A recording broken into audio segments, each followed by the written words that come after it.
We're doing a thematic study of the book of Zechariah, and we've been calling attention to this very, very important term that is found. It really begins starting in chapter 8, but it goes through the end of chapter 14. It is a term, in that day.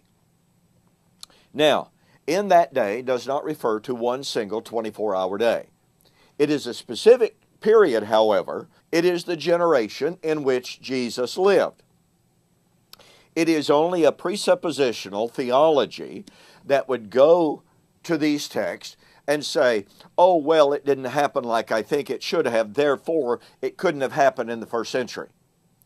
All of these in that day references are to the generation of Jesus, the first century generation. I've already called your attention to chapter 13 and how we find about 3 or 4 of those in that day references. And it has to do with the opening of the fountain of sin, for the cleansing of sin, and for the cleansing of uncleanness. It has to do with the cutting off of the idols out of the land.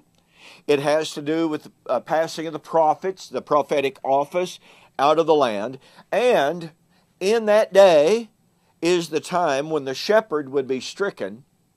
He would be betrayed in the house of his friend. Now, all of these in that day references belong together.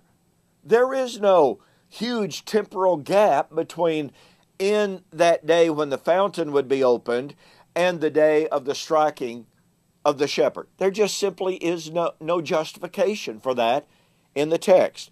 Okay, then we follow those in that day references, and what do we find? It shall come to pass, Zechariah 13, verse 8, that in all of the land, says the Lord, that 2/3 in it shall be cut off and die, 1/3 shall be left in it. I will bring the 1/3 through the fire, will refine them as silver is refined, test them as gold is tested. They will call on my name. I will answer them. I will say, this is my people. And each will say, the Lord is my God. So in the day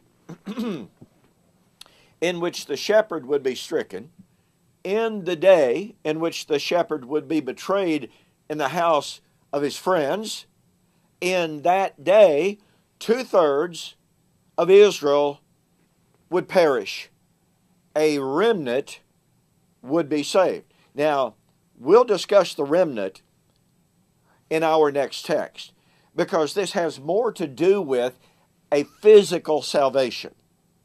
Notice it's the remnant that would call on the name of the Lord. They would say, this is our God.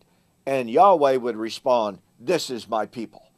But for the moment, notice the absolute irrefutable truth that 3 or 4 times here in Zechariah we are told, in that day, in that day, in that day, and in that day, the day of the opening of the fountain for the cleansing of sin, in that day the prophetic office would cease. In that day, Messiah would be betrayed. And in that day, 2/3 of the people would be cut off out of the land. Only 1/3 would be saved. You know, we're told that 2/3 of Israel will perish at some future time in the Great Tribulation. Well, this is the Great Tribulation, to be sure. But the in that day references confine it, they delimit it, to use the term, to the first century generation, when the Lord was betrayed, when the fountain for the cleansing of sin was opened. We'll see you on the flip side.